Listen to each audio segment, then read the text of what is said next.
Muy bien, vamos a revisar entonces el cambio de coordenadas en triples integrales y en este caso lo vamos a ver que se llaman esféricas y cilíndricas.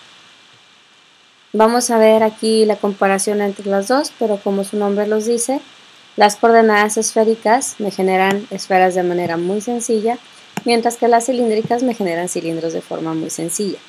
Vamos a empezar estudiando las coordenadas cilíndricas. Las coordenadas cilíndricas, como su nombre lo menciona, nos generan cilindros de forma muy básica. Es decir, vamos a apoyarnos de los conceptos que ya teníamos de coordenadas polares, donde habíamos definido que x era r coseno de teta. ¿Por qué? Porque ya habíamos visto anteriormente que si nosotros escribimos el coseno de un ángulo, siempre es igual al cateto opuesto entre su hipotenusa. Entonces, si nosotros vemos aquí x y y, en realidad nosotros tenemos un triángulo que se está generando aquí, y de este ángulo aquí tenemos el valor de y, o el cateto opuesto. Este es el adyacente. Lapsus brutus.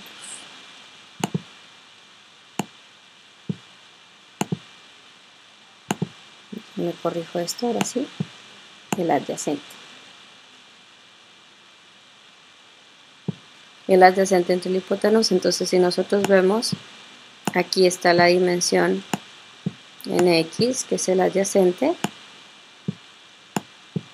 Entonces, coseno de teta sería x sobre r. Si el coseno de teta es x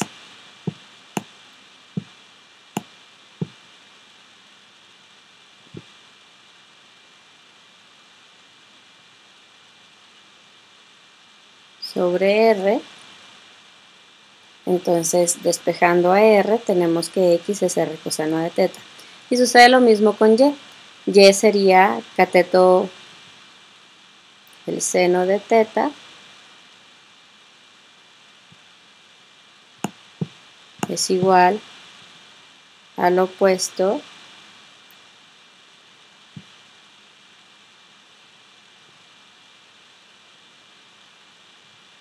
entre la hipotenusa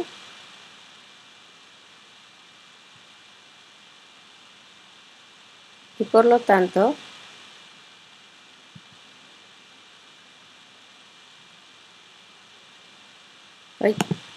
el opuesto sería y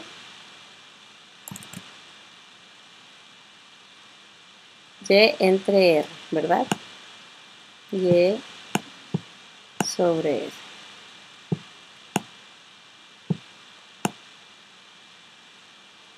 Y despejando, entonces y sería r seno de t. Y z en este caso está muy sencillo porque z sigue siendo z. Entonces x cuadrada más y cuadrada sigue siendo r cuadrada por el teorema de Pitágoras. La tangente de teta, como siguen sin cambiar, prácticamente todo es lo mismo. Entonces cilíndricas es básicamente lo mismo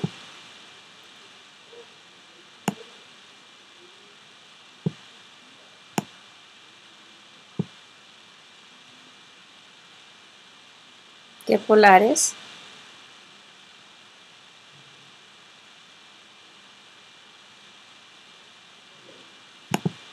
pero en tercera dimensión. Entonces, o en triples integrales, ¿verdad?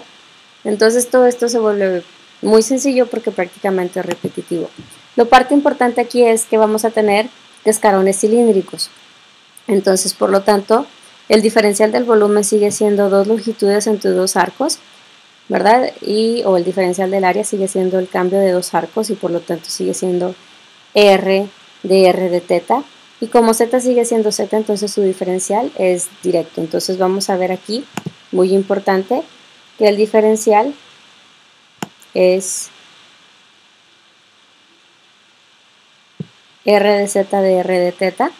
Entonces, igual que en polares, agregándole un diferencial de z, donde z define mi función superior entre mi función inferior. Entonces es un proceso muy sencillo. Básicamente estamos reforzando dobles integrales. Y para evaluar, pues empezamos también trabajando primero con z, porque es más fácil definir mi superior y mi inferior, y ya nada más en el plano XY nos apoyamos de r y de θ, y básicamente pues el diferencial del volumen, como podemos verlo, es lo mismo que el diferencial de áreas en coordenadas polares multiplicado por un diferencial de z, donde el diferencial de z va a tener la prioridad. Entonces, antes nosotros teníamos nada más esta pequeña región que tenemos oscurecida aquí, ¿verdad?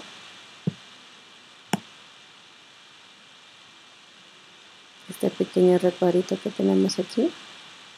Y ahora con el diferencial de z nos da este cambio del volumen. Entonces vemos cómo nuestro panorama pues abre sus aplicaciones a un proceso más robusto, por así decirlo.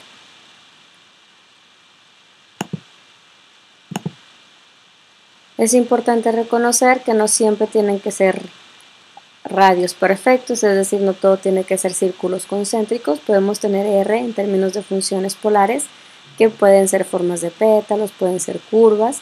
Entonces vamos a ver que nuestra siguiente integral también de la definición del área va a estar también dado en términos de funciones. Entonces, un caso muy importante sería este ejemplo. Cuando yo veo que tengo algo que se comporta de manera cilíndrica, entonces aquí me conviene trabajar integrales en coordenadas cilíndricas. ¿Por qué? Porque si empiezo con z, de entrada z me está quedando 25 menos x cuadrada menos y cuadrada, que va a estar en mi límite superior y que posiblemente no lo voy a poder integrar en términos de x o de y. Me va a generar un conflicto. Entonces, si nosotros cambiamos a polares, vemos que x cuadrada más y cuadrada era r cuadrada. Entonces, si las estoy restando, pues esto se convierte en raíz de 25 menos r cuadrada.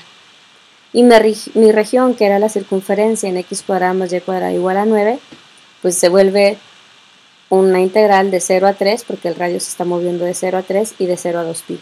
Y esta integral es muy sencilla porque el integral de z es z, evaluada de 0 a la raíz, y como tengo una r, esta r me va a ayudar a computar mi diferencial, que de manera cartesiana me hubiera sido imposible resolverlo. También podemos ver estos casos donde la integral a lo mejor sí se puede resolver, pero tengo que trabajar ecuaciones muy largas, así como aquí que tengo la integral de 0 a 9 menos x cuadrada menos y cuadrada, que es de 0 al paraboloide, ¿verdad?, que va hacia abajo, y como tengo mi región circular, pues va de menos la raíz a más la raíz y de menos 3 a 3.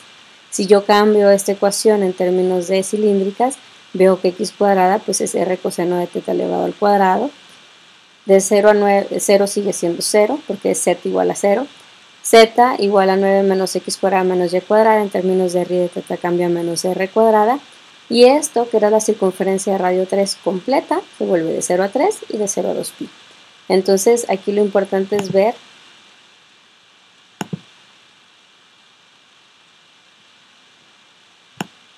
cómo están cambiando nuestros límites de la integración, porque si mis límites de integración se vuelven más sencillos, mi proceso de integral entonces es más sencillo y por lo tanto corro menor posibilidad de riesgo al equivocarme y también me genera menor conflicto en el proceso de la elaboración. Claro que tengo que aplicar conceptos trigonométricos o en este caso de coordenadas polares, pero viendo su beneficio pues me resulta bastante atractivo. Muy importante recordar que la función tiene que cambiar a sus coordenadas en términos de r y de θ, tal cual vimos con las definiciones de las ecuaciones, y que el diferencial del volumen también cambia con respecto a los valores que están establecidos.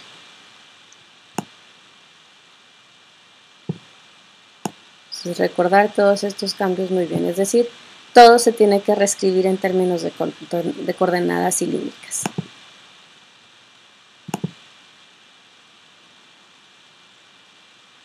En el siguiente video vamos a ver un ejercicio